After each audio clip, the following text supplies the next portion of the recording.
بسم الله الرحمن الرحيم والصلاة والسلام على أشرف المرسلين. Mes chers collègues, mes chers confrères, chers frères, chers sœurs, mesdames et messieurs. Aujourd'hui, si Dieu le veut, nous allons entamer la dernière partie de la clé, évidemment, sur la thérapeutique. Donc, quelle est la stratégie du traitement de l'acné? Ça, c'est important. Comme je l'ai dit il y a quelques semaines de ça, il faut une collaboration entre trois acteurs. Quels sont ces trois acteurs? Il y a le médecin, il y a le patient, il y a le médicament. Donc ça, c'est fondamental. Si on veut réussir cette thérapeutique, il faut une collaboration. Donc, mes chers collègues, mes chers frères, donc quel est le premier temps? Le premier temps, c'est l'interrogatoire et l'examen clinique qui permettra d'évaluer le type d'acné, l'extension. Alors, le type d'acné, c'est-à-dire quel type d'acné? Acné comédonienne, acné papulo-pustuleuse, acné conglomératale, etc. Et puis l'extension. Est-ce que cette acné est disséminée?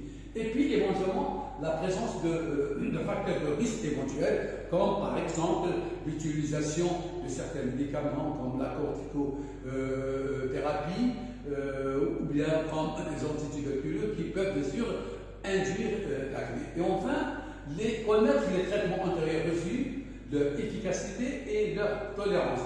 C'est bien de produire qu'est-ce que le patient a utilisé comme thérapeutique. Donc, ça c'est le premier temps. Le second temps, qu'est-ce qu'il faut? Et c'est celui de la prescription thérapeutique. Donc, la stratégie habituelle sont les suivantes. Donc, par exemple, dans les acnés légères et à modérées, je vous ai montré il y a quelques semaines de ça, des photos d'acné légères.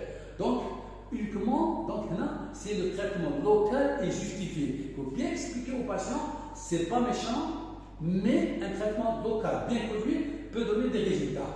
Par exemple, si les lésions rétentionnelles, acné rétentionnelle qui prédominent, donc il faudrait prescrire un rétinoïde local, est indiqué par exemple à titre d'apalène, commercialisé sous le nom de Aclix ou la Différine.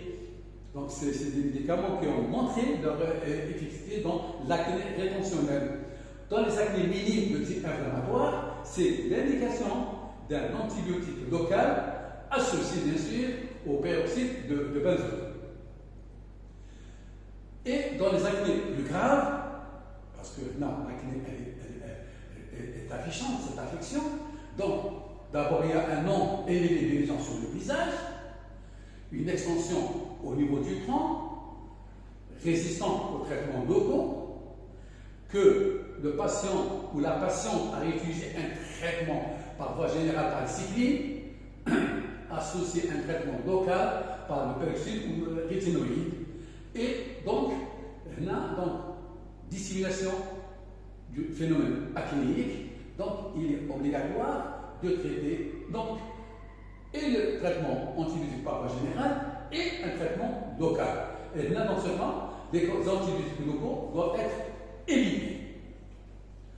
Donc, dans les acnés nodulo-kystiques, et on a eu pas mal de cas, en cas d'échec d'un traitement par les cyclines bien conduits, c'est qu'on est sûr que notre patient ou notre patiente a utilisé un traitement bien conduit par les cyclines, ou dans des formes d'acné induisant très rapidement un aspect cicatriciel, c'est là, si vous voulez, le l'isorétinoïde, donc oral, est indiqué. Donc, écoutez, c'est important dans les acnés nodulo-kystiques. C'est important, donc c'est l'indication, j'ai bien signalé en rouge, l'isorétinoïde. Par exemple, chez la femme qui a une acné modérée et demande bien sûr une contraception orale, on propose par exemple la pilule Diane en 5 sessions avec un traitement local. Et là, mes chers collègues, mesdames, messieurs, donc une femme en âge de procréer qui demande une contraception, là on peut aussi discuter avec le gynécologue. Ça c'est important. Donc dans le troisième temps, il est important. Il convient donc d'éviter l'utilisation des soins d'hygiène agressifs, j'allais dire, j'ai des boutons, donc je vais donner le maximum de traitement, etc. Donc on va détruire un petit peu la flore. Donc l'utilisation des soins d'hygiène agressifs ou comédogènes qui limiteraient l'efficacité des traitements antiacnéiques. Donc des fois les patients sont tellement inquiets, ils utilisent n'importe quoi, c'est le conseil à un pharmacien, le conseil à un ami ou d'une amie, etc. Et puis ça ne peut pas marcher. Donc, insister sur l'importance de la toilette du matin et soir avec, par exemple, un produit non irritant. Ça, c'est le mot-clé. Non irritant, par exemple, un pinceau gras, un gel nettoyant. L'intérêt d'utiliser en association au traitement anti-acné une crème émolliente adaptée qui compense les effets asséchants des divers traitements, notamment des isoéthyloïdes.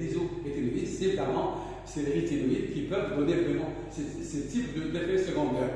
Donc, il faut donner une crème émolliente. Et un point commun qui est fondamental, c'est le quatrième temps, c'est-à-dire il faut apprécier le redressement psychique de l'acné ainsi que ses répercussions en termes de qualité de la vie. Parce que l'acné, c'est une dermatose qui est affichante. Maintenant, on peut discuter bien sûr avec le psychologue. Autant dire que l'acné est une affection bénigne, ça commence à l'adolescence et puis ça disparaît à l'âge adulte, un homme qui est restreint, qui persiste à l'âge adulte. Maintenant, comme je l'ai dit, j'insiste sur une collaboration entre le médecin, et le patient. Et n'oubliez pas le troisième acteur, c'est le médicament, avec les effets secondaires qu'on peut maîtriser. Donc un traitement bien conduit, il n'y a aucun problème. Donc mes chers collègues, mes chers confrères, grâce à Dieu, on a terminé cet enseignement de l'acné. J'avais parlé un petit peu de la physiopathologie de l'acné. J'avais parlé aussi des formes cliniques, acné comédonienne, acné papulopustuleuse, acné logipulsique, acné conglobata. Donc, actuellement, alhamdoulilah, il y a une thérapeutique qui est efficace, mais un traitement bien conduit peut donner des résultats. Mais important, n'oubliez pas les effets secondaires, on peut les maîtriser, mais à condition de suivre la prescription médicale. Voilà, grâce à Dieu, on a terminé cet enseignement. Dans les prochains jours, on aura d'autres affections courantes. Voilà. Wallahu wa tawfiq. Assalamu alaikum wa rahmatullahi wa barakatuh.